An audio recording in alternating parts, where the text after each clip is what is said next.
I have a long history in Shippan, but my life started in the Bronx, New York, um, where I was born, and until 2 years old, spent my whole time there. However, at around two, my family rented a house on Shippan for the summer, on Ocean Drive East, as it turned out, where I live now. Um, and I vaguely remember it. I was obviously only two at the time, but we kept coming back every summer until one day, my father, who commuted to New York, uh, was sitting at the bus stop. The buses ran pretty well then. And a neighbor picked him up to take him to the train station, and they got to talking. And the neighbor said, next door to him on Ocean Drive East was a bankrupt beach club, the Manor Beach Club. Well, ultimately, my father bought that beach club and subdivided it into 3 lots, and that's where our family home was built, which is still standing at 86 Ocean Drive East.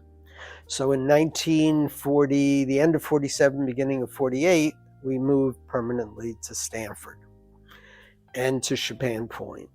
And it was very interesting then. Across the street on Ocean Drive East was all woods then, and all the way out to the houses on Shippan Avenue. There was no Westcott Road.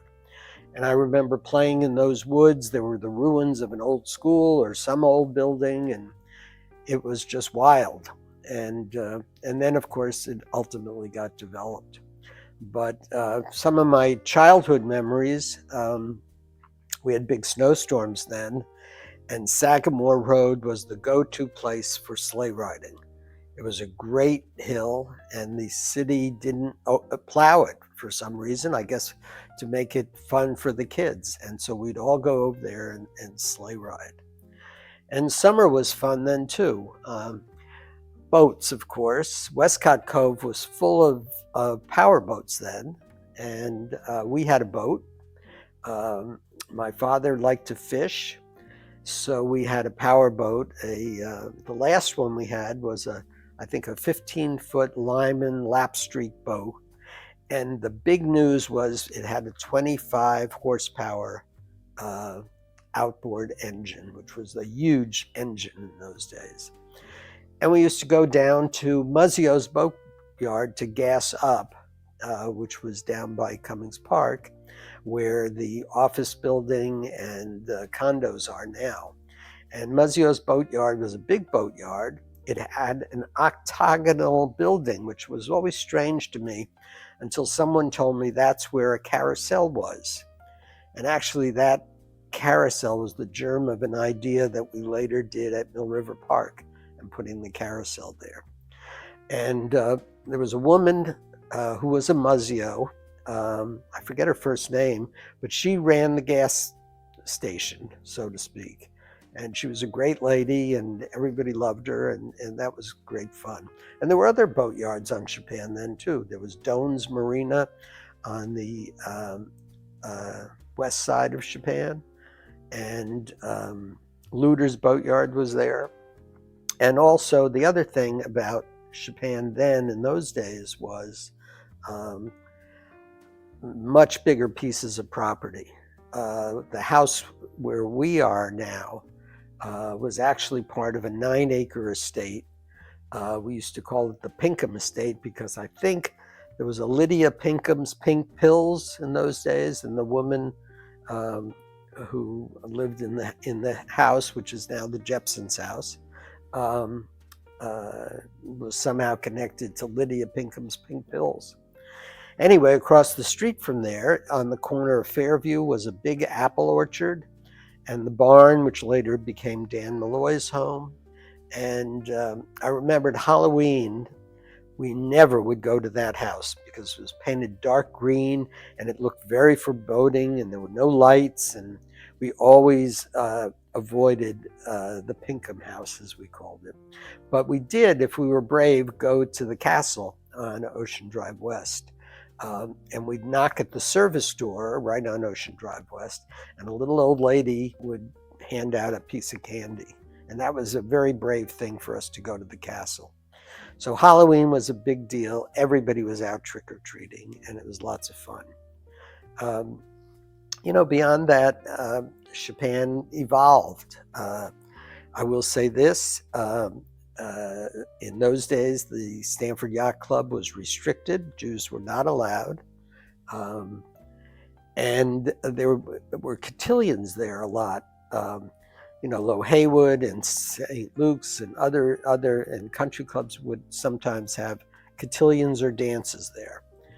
And my mother always felt that I shouldn't go because if I couldn't be a member there, she felt I shouldn't go as a guest. So I'm very happy that that custom had changed, and now the club is quite open to everyone. And in fact, my son did become a member when he was living in Shippan. And so that's pretty much the story of Shippan. Stamford has changed a lot as well. I remember as a kid, the Stamford Museum was up on exit 9 on the Post Road, Cortlandt Park it was called, and I used to go there for classes.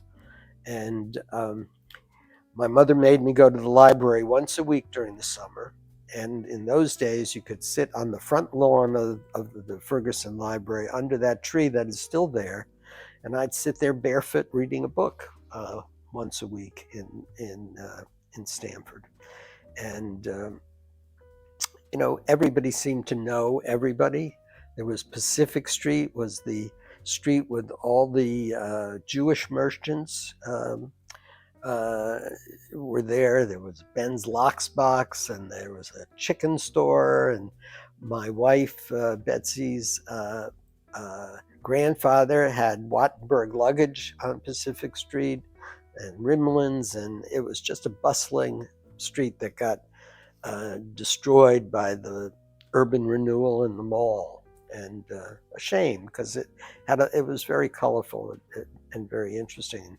We used to take my father's shirts to a Chinese laundry that was on the other side of Pacific Canal. It was what ended up being Canal Street there also, and that also was destroyed by urban renewal. So that was that. And so I, as I said, I grew up stayed in Shippan at our family house until I went off to college. My parents had died then, and ultimately we put the house on the market. But my two brothers and I rented a house, number 8 Whitaker Street. Eilish Main is in that house now. It was quite a funny coincidence. And it was sort of a bachelor pad for us. And so that was a lot of fun. And then I got married, and Betsy and I moved to 122 Hoyt Street, and eventually to the Westover section of Stamford. We had a big Victorian house eventually for 28 years, spent 28 years restoring it. And then one day on July 4th of 2002, we went for a bike ride from Westover and rode down to Shippan. I went by my old house at 86 Ocean Drive East, got all nostalgic, and kept going. And then I saw there was this house under construction next to the old Pinkham estate, now the Jepson house. And I turned in the dirt road that was there, and Betsy said, "What are you doing?" I said, "Look at this house. It's amazing." And it was all locked up, but it was a beautiful day. And I looked in the windows, and I was just about to retire from a career in advertising. And I said to Betsy, "We ought to look at this house." And she said, "What, are you crazy?" I said, "Well, I'm retiring. The kids are gone. We ought to shake things up." And then she knew we'd end up buying that house. And 2 weeks later, we did buy the house. And so you can go home again. And I came back to Ocean Drive East, and we've been here for 23 years.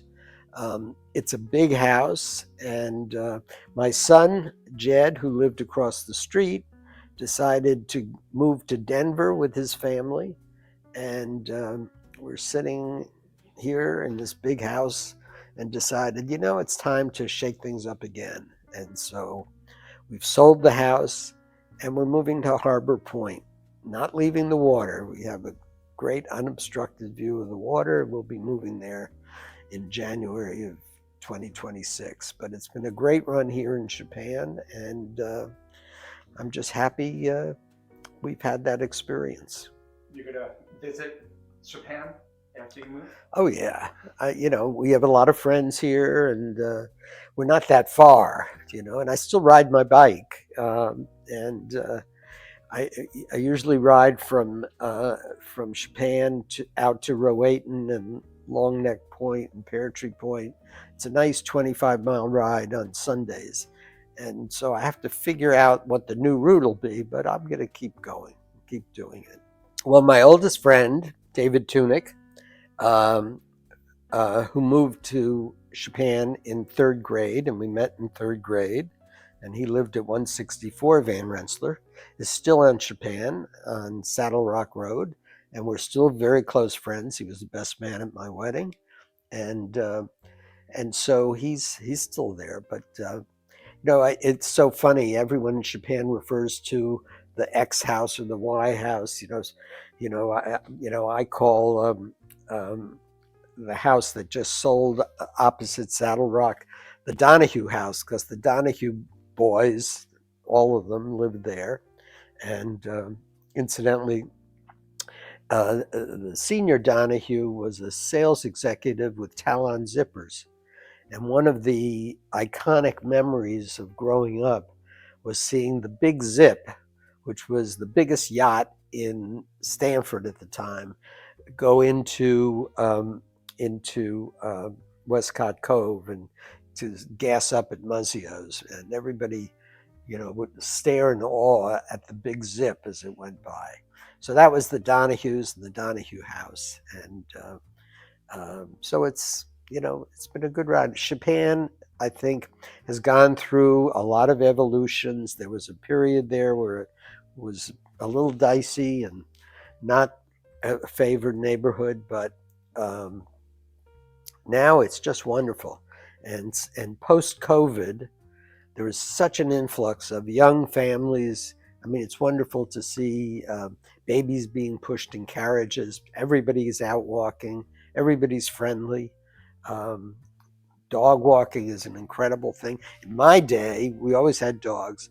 You let them out in the morning, and they came back, and eventually. But you never had a dog on a leash in those days, and so that's a big change. My career in advertising eventually took me all over the world, traveling. I commuted to Asia, for example. So when I did retire, I wanted to be back in Stamford and to really do something for the community. And that's when Dan Malloy recruited me to get involved in the development of Mill River Park. And I spent 20 years raising money and leading that effort. And it's my legacy project. It's really turned out there were a lot of naysayers at the beginning. It was going to cost too much. Nobody would use it. It was in a shady part of town, drug use, et cetera, et cetera. Well, we did build it, and we're still building it.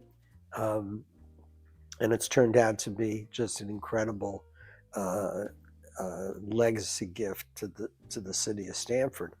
So after 20 years, I figured it was time for the next generation to take over that job, but I couldn't stay idle. So I joined with Susan Coleman, a good friend, also a Shippan resident, and we became co-chairs of the Avon Theater. And so now we're embarked on a $14 million campaign to recreate that theater for the 21st century. We've raised $11 million so far, and come January, we will close for 12 months to renovate the theater. It's a great cultural gem for the city and Fairfield County, and it's an economic engine for a lot of the businesses downtown. So that's my latest project, and who knows where we'll go from there. At my age, if you stop, I think you wilt, and so I'll keep going. Betsy would love me the Avon to be my last major project, and it will. I'm not going to raise money anymore because people run when they see me coming. But I'd like to keep my finger. Stamford is an incredible city. It's vibrant, vital, and it keeps reinventing itself. And so I'm here for the duration.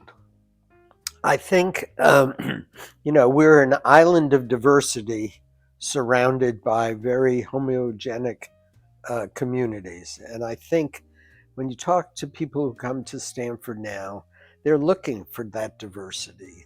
Um, I always say I think Stanford could be the next Austin, Texas. It has that potential. It was terrific to see UConn come downtown and the dorms there. I mean, it could become a major university if the trustees in stores would let it. For example, the business school should be in Stanford. It's ridiculous that it's not in Stanford with the proximity to New York, with the corporations and the technical businesses that are here. So, you have a university, you have culture, we have good restaurants. We could use some better restaurants, to be honest. And it's an hour. Well, now it's like an hour and 20, given the traffic, from Manhattan, and all the culture you want. And yet you can be out here. You could be on the water in a little over an hour. You could be up in North Stamford in the woods. It's got everything. Stanford's been good to me and my family and my kids, even though one's in Los Angeles, one's in Denver. They love coming back here. My grandkids love coming to Stanford. So I've had a good life. I thank my father for getting us out of the Bronx and into this real paradise. You sit on your porch, and it's just a wonderful, wonderful experience. Terrific. Thank